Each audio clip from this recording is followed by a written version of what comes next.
A Microsoft já anunciou um novo Xbox, que no caso é o projeto Helix.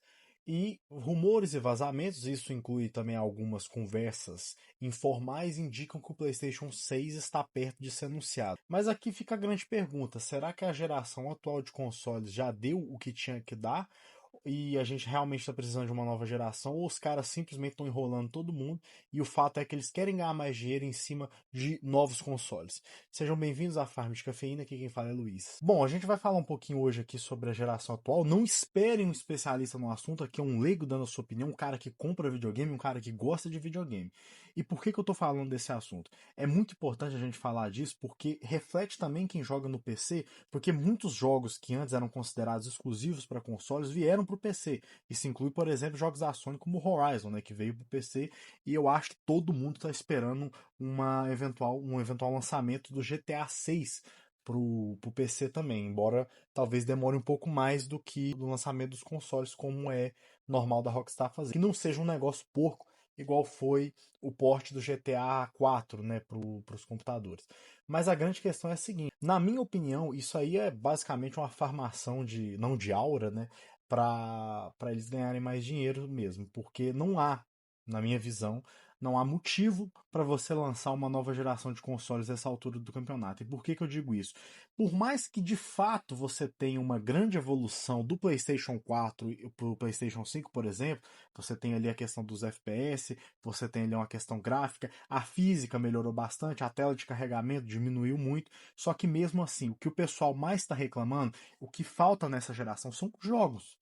Por que você compra um console para você jogar? E o que está faltando nessa geração são jogos. E talvez os jogos exclusivos para o PlayStation 6 e para o tal do Project Helix não consigam acompanhar essa rodagem, essa questão gráfica, né? Talvez não rode no PlayStation 5, mesmo se for o PlayStation 5 Pro e o Xbox Series X, esses novos jogos que vão vir.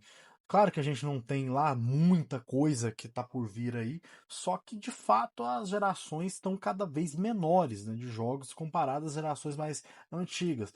Eu vi muitos memes aí do pessoal falando, por exemplo, que o PlayStation 2 ganhou 3 GTAs, enquanto o GTA V ganhou 3 PlayStations, né?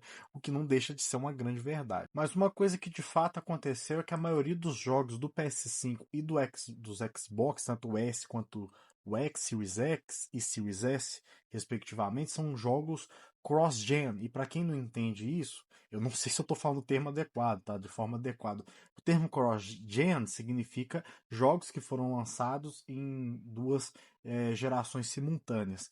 E, de fato, tanto o PS5 quanto os Xbox são mais cross-gen, tem mais jogos cross-gen. Mas assim, a geração começou, a indústria demorou, deixa começar de fato. Enquanto o PlayStation 4 e o Xbox One, por exemplo, ainda representavam um público demais, fazia todo sentido comercial continuar lançando jogos para os dois lados. O problema é que isso cobra um preço. Se o game precisa nascer pensando no teto antigo, o hardware novo não vira ponto de partida, ele vira uma versão premium. Ou seja, nada, e na minha opinião, por exemplo, o PlayStation 5 veio mais como um PlayStation 4 Pro 2 do que de fato uma nova geração de jogos.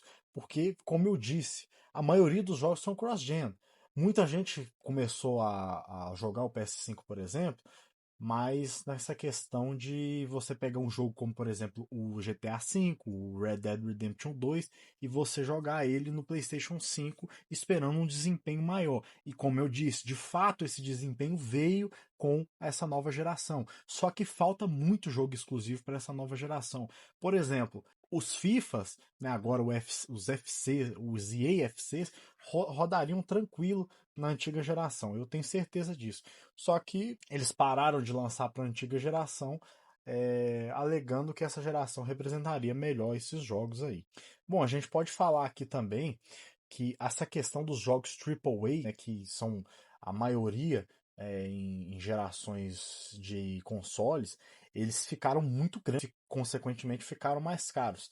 Muito demoram muito, exigem equipes grandes, gigantescas, né? E isso torna as empresas duras. Ou seja, uma lógica mais simples, o custo vai subir, o risco também vai subir e a ousadia dos caras vai cair. Por isso que a gente está vendo jogos cada vez mais broxas, vamos dizer assim, porque hoje em dia as empresas estão pouco se lixando com novas expectativas, né? Novos jogos. Por isso também que os jogos indie estão ganhando muito destaque. Você tem vários aí de empresas secundárias que estão ganhando muito espaço. A gente pode falar do caso mais recente que é o Black Myth Wukong, né, que ninguém esperava lá muita coisa, muita gente não estava nem sabendo do desenvolvimento desse jogo e ele acabou sendo uma grande surpresa na indústria, né? Mais um jogo, inclusive, que foi roubado no The Game Awards aí nos anos passados. Mas aqui, falando de forma objetiva, o que as notícias estão apontando? Estão apontando que em 2 anos a gente vai ter uma nova geração de consoles,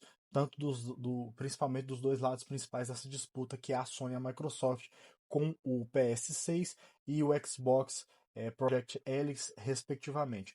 A minha opinião sobre isso, que esse canal é basicamente para dar minha opinião a respeito das coisas, depois desse enrolation todo que eu fiz, é que tá cedo demais. Por mais que a geração atual de consoles tenha sido lançada há quase 7 anos, a gente ainda viu pouca coisa dela. Eu acho que essa geração tem mais o que dar para o pessoal que joga videogame como um todo. Principalmente porque a gente não viu o potencial máximo dessa geração em vários jogos. Tem muito jogo bom que saiu, como eu disse, com melhoramento da física, com melhoramento da iluminação, ray tracing, etc., FPS, só que de fato a gente não viu o que essa geração pode atingir de melhor. Eu acho que essa questão de lançar uma nova geração de consoles é sim para ganhar dinheiro. Não tem outro motivo, né? Como todas as outras gerações, essa também é para ganhar dinheiro. Só que diferente das outras, cara, as outras gerações, na minha visão, aproveitaram muito melhor o que o hardware tinha para oferecer do que essa atual. Então, o que esperar de uma nova geração de consoles? Talvez esperar até menos jogos do que a geração atual. A crise que a gente está vivendo aí no mundo inteiro, com SSDs cada vez mais caros, com jogos demorando mais para sair, a gente vai ter menos jogos, né? Vai ter um desempenho um pouco melhor, um preço absurdamente mais caro, tanto dos consoles quanto dos jogos. E é isso aí, o consumidor vai continuar chupando o dedo. O que se esperar de, creio eu, que é muito provável que comece uma imigração em massa do pessoal que joga mais console indo para o PC. Porque, querendo ou não, como os jogos estão ficando cada vez mais caros e os consoles estão sendo pouco aproveitados, talvez compense mais para essa galera não gastar tanto dinheiro assim com console e jogos exclusivos, né, que estão cada vez mais raros, e começar a ir por PC. Mas bom, essa é só a minha opinião. Isso aqui é um vídeo de abertura aqui que eu fiz. Espero que dê tudo certo aí. Melhor, eu desejo o melhor para todo mundo. Deixa sua opinião nos comentários, né? Fala aí se você falou alguma merda, se eu não falei. Mas é isso aí. Muito obrigado a todo mundo que assistiu até aqui e até o próximo vídeo que sai amanhã. É nóis.